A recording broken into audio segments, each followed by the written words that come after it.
Dear students, good morning. Doctor Rosy Shah. आज मैं BA third year के सेकंड पेपर में नया टॉपिक शुरू करने जा रही हूँ, विकास जनित असमानताएं।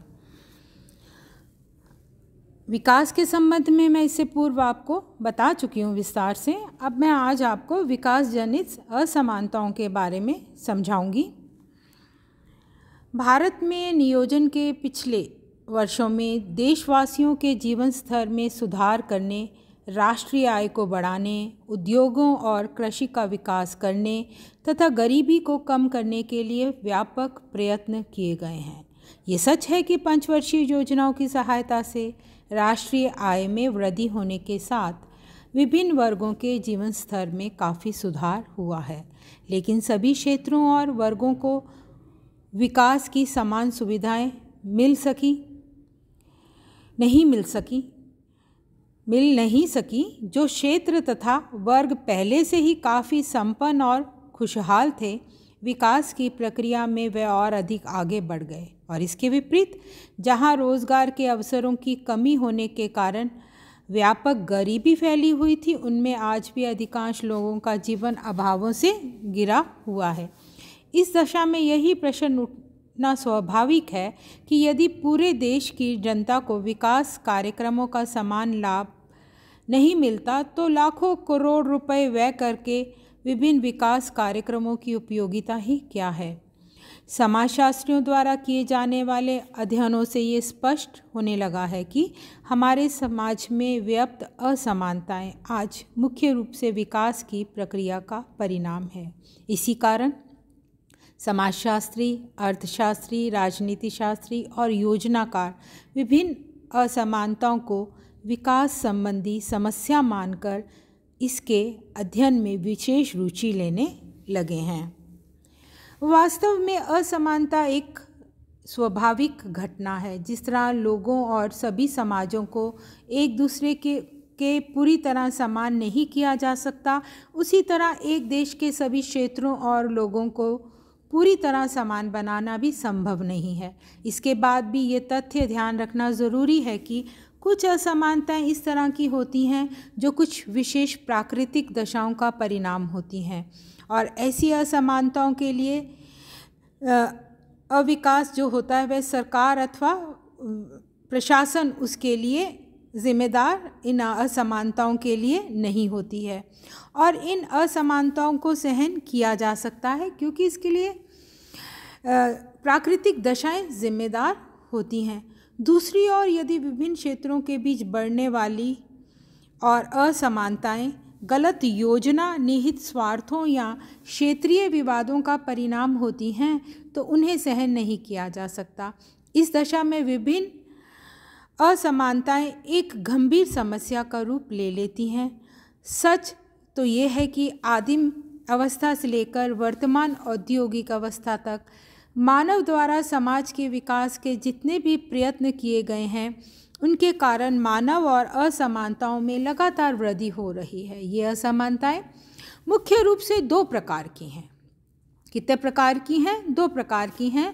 एक सांस्कृतिक असमानताएं और दूसरा भौतिक असमानताएं। अब पहले मैं सांस्कृतिक असमानताएं आपको बता दूं।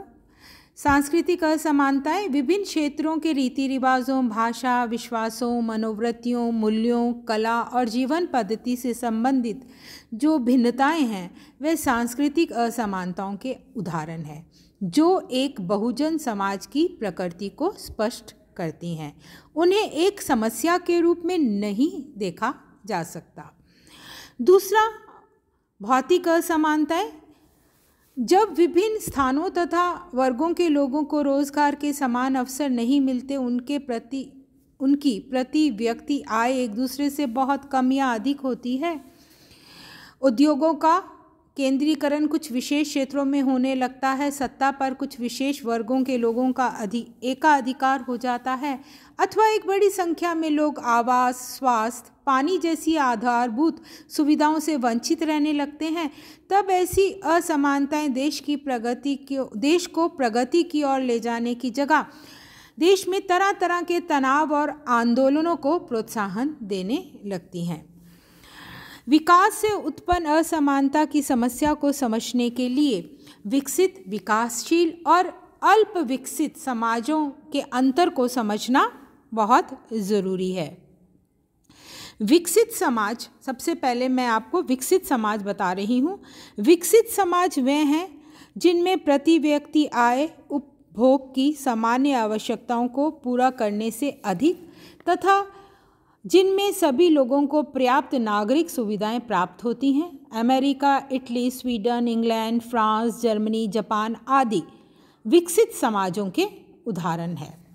विकासशील समाज वे हैं जिनमें जनसाधारण की सामाजिक और आर्थिक समस्याओं को दूर करके उनके जीवन स्तर में सुधार लाने और उन्हें जीवन की अनिवार्य सुविधाएं देने के लिए विभिन्न विकास कार्यक्रम लागू किए जा रहे हैं।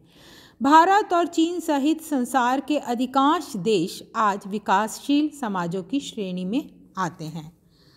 अल्प विकसित समाज, इसका तात्पर्य उन समाजों से है जो आज भी जीवन की अनिवार्य सुविधाओं से वंचित हैं तथा उनके पास साधनों का इतना अभाव है कि वे स्वयं अपना विकास करने में सक्षम नहीं हैं।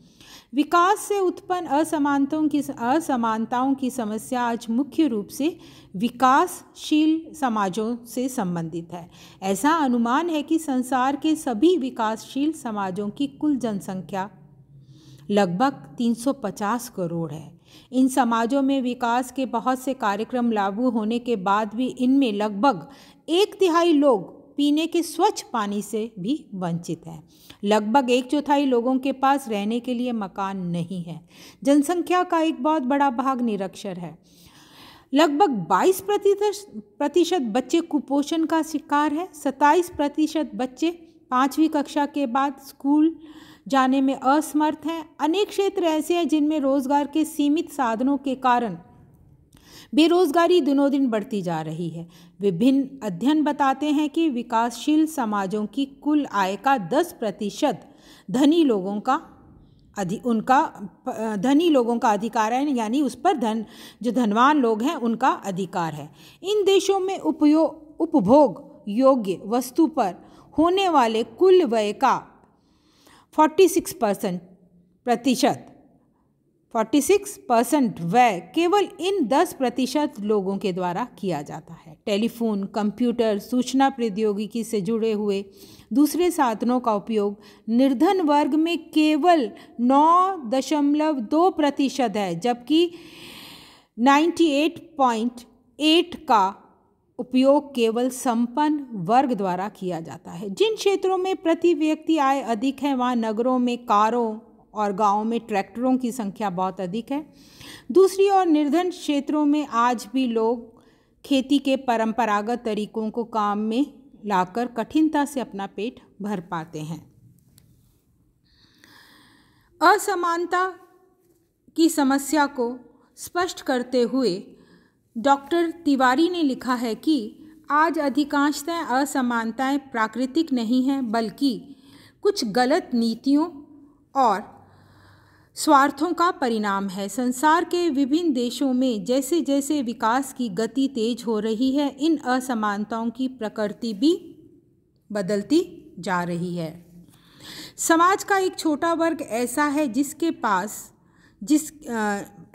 जिसके उपभोग व्यय की भी कोई सीमा नहीं है, यानी एक छोटा वर्ग ऐसा है जिसके उपभोग व्यय की कोई सीमा नहीं है। दूसरी ओर विकासशील समाजों में जनसंख्या का बड़ा भाग अपनी मौलिक आवश्यकताओं को पूरा करने के लिए भी साधन जुटाने में असमर्थ है।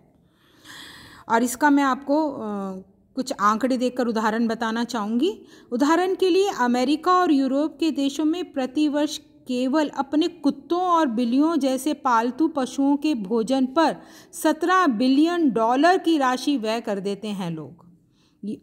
यहाँ एक अनुमान के अनुसार प्रति वर्ष $12 मिलियन तरह तरह के परफ्यूम्स पर और $11 बिलियन केवल आइसक्रीम खाने पर खर्च कर दिए जाते हैं। दूसरी ओर अफ्रीका और एशिया के बहुत से अविकसित समाजों में केवल स्वच्छ पानी और स्वास्थ्य की व्यवस्था के लिए जिस $9 बिलियन राशि की ज़रूरत है वह उस राशि को जुटा पाने में असमर्थ है। स्पष्ट है कि आज विभिन्न असमानताओं का संबंध एक देश के विभिन्न भागों से होने के साथ ही संसार के विभिन्न क्षेत्रों में फैली हुई असमानताओं से भी है। इसी चैप्टर को मैं अपने नेक्स्ट क्लास में भी कंटिन्यू करूँगी। Thank you.